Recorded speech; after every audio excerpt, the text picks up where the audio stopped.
जयकारा मनी माजरा काल का गद्दी का बोल सच्चे दरबार की जय। जयकारा माता सिद्धि दात्री का बोल सच्चे दरबार की जय। 11वां अध्याय देवताओं के द्वारा देवी की स्तुति तथा देवी के द्वारा देवताओं को वरदान देना एवं ध्यान। मैं भुवनेश्वरी देवी का ध्यान करता हूँ। उनके श्री अंगों की आभा प्रभाकाल के सूर्य के समान है और मस्तक पर चंद्रमा का मुकुट है। वे उभरे हुए स्तन और 3 नेत्रों से युक्त हैं। उनके मुख पर मुस्कान की छटा छाई रहती है और हाथों में वरद अंकुश पाश एवं वह मुद्रा शोभा पाते हैं। ऋषि कहते हैं देवी के द्वारा यहाँ महादैत्यपति शुभ के मारे जाने पर इंद्र आदि देवता अग्नि को आगे करके उन कात्यायनी देवी की स्तुति करने लगे। उस समय अभीष्ट की प्राप्ति होने से उनके मुख कमल दमक उठे और उनके पश्चात प्रकाश से दिशाएं भी जगमगा उठी। देवता बोले शरणागत की पीड़ा दूर करने वाली देवी हम पर प्रसन्न हो जाओ। संपूर्ण जगत की माता प्रसन्न हो जाओ। विश्वेश्वरी विश्व की रक्षा करने वाली देवी तुम चराचर जगत की अधीश्वरी हो। तुम इस जगत का एकमात्र आधार हो क्योंकि पृथ्वी रूप में तुम्हारी ही स्थिति है। देवी तुम्हारा पराक्रम उल्लंघनीय है। तुम ही जल रूप में स्थित होकर संपूर्ण जगत को तृप्त करती हो। तुम अनंत बल संपन्न वैष्णवी शक्ति हो। इस विश्व के कारणभूता माया हो। देवी तुमने इस समस्त जगत को मोहित कर रखा है। तुम्हें प्रसन्न होने पर इस पृथ्वी पर मोक्ष की प्राप्ति कराती हो।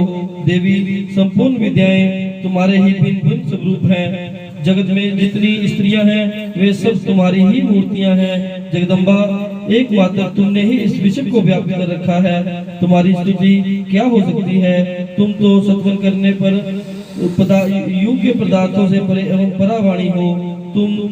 जब तुम सर्व स्वरूपा देवी स्वर्ग तथा मोक्ष प्रदान करने वाली हो तब इसी रूप में तुम्हारी स्तुति हो गई।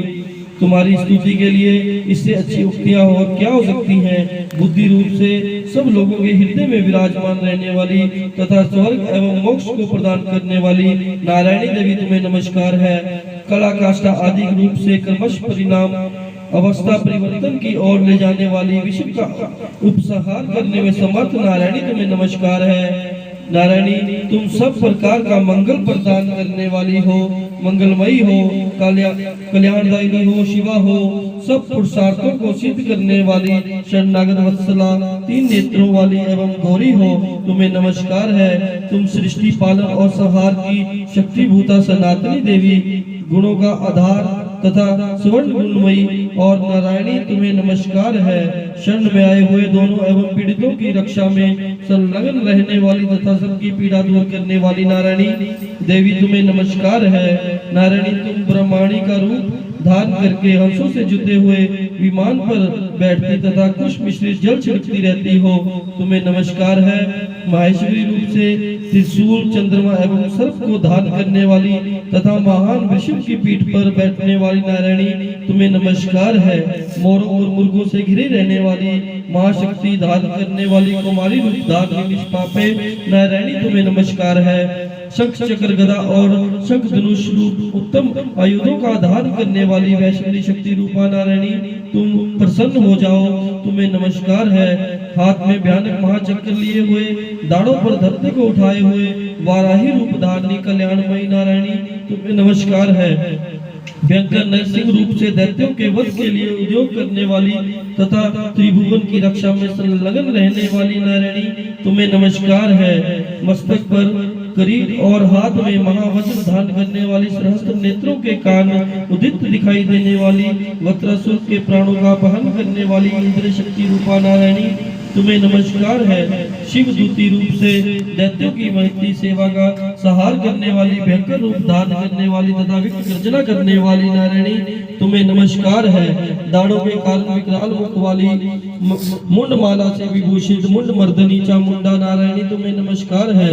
लक्ष्मी लज्जा महाविज्ञा क्षता पुष्टि स्वधा ध्रुवा महारात्रि और महाअभिज्ञा रूपा नारायणी तुम्हें नमस्कार है। मेघा सरस्वती वरा श्रेष्ठा बुद्धि ऐश्वर्य रूपा ब्राह्मणी भूरे रंग की अथा पार्वती तामसी महाकाली नियता श्याम परा नारायणा तथा ईश्वरी सबकी अधीश्वरी रूपणी नारायणी तुम्हें नमस्कार है।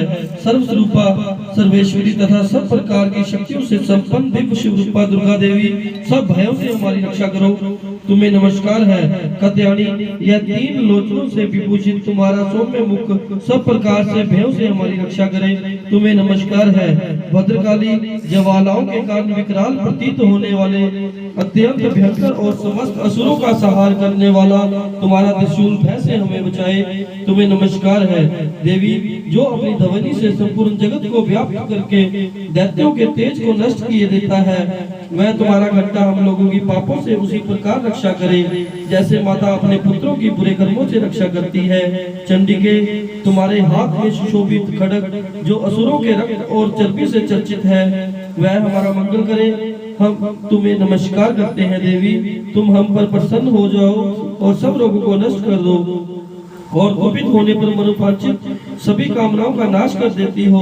जो लोग तुम्हारी शरण में जा चुके हैं उन पर विपत्ति तो आती ही नहीं। तुम्हारी शरण में गए हुए मनुष्य दूसरों को शरण देने वाले हो जाते हैं। देवी अंबिके, तुमने अपने स्वरूप को अनेक भागों में विभक्त करके नाना प्रकार के रूपों को जो इस समय इन धर्मद्रोही महादैत्यों का संहार किया है, वह सब दूसरी और कौन कर सकती थी। विद्याओं में ज्ञान को प्रकाशित करने वाले शस्त्रों में तथा आदि वाक्यों में वेदों में तुम्हारे सिवा और किसका वर्णन है, तथा तुमको छोड़कर दूसरी कौन ऐसी शक्ति है जो इस विश्व को अज्ञान में घोर अंधकार से परिपूर्ण ममता रूपी गड्ढे में निरंतर भटका रही हो। जहाँ राक्षस, जहाँ भयंकर विश्व वाले सर्प, जहाँ शत्रु, जहाँ लुटेरों की सेना और जहाँ दावानल हो, वहाँ तथा समुद्र के बीच में भी साथ रहकर तुम विश्व की रक्षा करती हो। विश्वेश्वरी, तुम विश्व का पालन करती हो, विश्व रूपा हो, इसीलिए संपूर्ण जगत को धारण करती हो। तुम भगवान विश्वनाथ की भी वंदनीय हो। जो लोग भक्ति पूर्वक तुम्हारे सामने मस्तक झुकाते हैं, वे संपूर्ण विश्व को आश्रय देने वाले हो जाते हैं। जैसे इस समय असुरों का वध करके तुमने शीघ्र ही हमारी रक्षा की है, उसी प्रकार सदा हमें शत्रु के भय से बचाना। संपूर्ण जगत का पाप दुष्ट नष्ट कर दो और उत्पाद एवं पापों के फलस्वरूप प्राप्त होने वाले महामारी आदि बड़े बड़े उपद्रवों को शीघ्र ही दूर करो। विश्व की पीड़ा दूर करने वाली देवी, तुम हमारे चरणों पर पड़े हुए हम पर प्रसन्न होने वाले त्रिलोक निवासियों की पूजनीय परमेश्वरी, सब लोगों को वरदान दो। देवी बोली, देवताओं, मैं वर देने को तैयार हूँ। तुम्हारे मन में जिसकी इच्छा हो वह वर मांग लो। संसार के लिए उस उपकारक वर को मैं अवश्य दूंगी। देवता बोले, सर्वेश्वरी, तुम इसी प्रकार तीनों लोगों की समस्त बाधाओं को शांत करो और हमारे शत्रुओं का नाश करती रहो। देवी बोली, देवताओं, वासुदेव मनवंतर के 28वें युग में शुंभ और निशुंभ नाम के 2 अन्य महादैत्य उत्पन्न होंगे। तब मैं नंदगोप के घर में उनकी पत्नी यशोदा के गर्भ से अवतीर्ण हो विंध्याचल में जाकर रहूंगी और उक्त दोनों असुरों का नाश करूंगी। फिर अत्यंत भयंकर रूप से पृथ्वी पर अवतार ले मैं विप्रचलित नाम वाले दानवों का वध करूंगी। उन भयंकर महादैत्यों को भक्षण करते समय मेरे दांत लाल अनार की तरह बाती हो जाएंगे। तब स्वर्ग में देवता और मृत्यु लोक में मनुष्य सदा मेरी स्तुति करते हुए मुझे रक्तदंतिका के नाम से कहेंगे। फिर जब पृथ्वी पर 100 वर्षों के लिए वर्षा रुक जाएगी और पानी का अभाव हो जाएगा, उस समय मुनियों के सत्वर करने पर मैं पृथ्वी पर अयोनिजा के रूप में प्रकट होंगी और 100 नेत्रों से मुनियों को देखूंगी। मनुष्य शताक्षी इस नाम से मेरा कीर्तन करेंगे। देवताओं, उस समय मैं अपने शरीर से उत्पन्न हुए शाखा द्वारा समस्त संसार का भरण पोषण करूंगी। जब तक वर्षा नहीं होगी तब तक वे शाख ही सबके प्राणों की रक्षा करेंगे। ऐसा करने के कारण पृथ्वी पर शाकंभरी के नाम से मेरी ख्याति होगी। इसी अवतार में मैं दुर्गम नाम के महादैत्य का वध भी करूंगी। इससे मेरा नाम दुर्गा देवी के रूप से प्रसिद्ध होगा। फिर मैं जब भीम रूप धारण करके मुनियों की रक्षा के लिए हिमालय पर रहने वाले राक्षसों का भक्षण करूंगी, उस समय मुनि भक्ति से नतमस्तक होकर मेरी स्तुति करेंगे। तब मेरा नाम भीमा देवी के रूप में विख्यात होगा। जब अरुण नामक दैत्य तीनों लोकों में भारी उपद्रव मचाएगा, तब मैं तीनों लोकों का हित करने के लिए 6 पैरों वाले असंख्य ब्रह्मों का रूप धारण करके उस महादैत्यों का वध करूंगी। उस समय सब लोग ब्रह्मारी के नाम से चारों ओर मेरी स्तुति करेंगे। इस प्रकार जब जब संसार में दानवी बाधा उपस्थित होगी तब तब अवतार लेकर मैं शत्रुओं का संहार करूंगी। इस प्रकार श्री मार्कंडेय पुराण में सार्वजनिक मनवंतर की कथा के अंतर्गत देवी महात्मा में देवी स्तुति नामक 11वां अध्याय पूर्ण हुआ। बोलो सच्चे दरबार की जय। जयकारा मां सिद्धिदात्री का, बोल सच्चे दरबार की जय। जयकारा मां भद्रकाली का, बोल सच्चे दरबार की जय।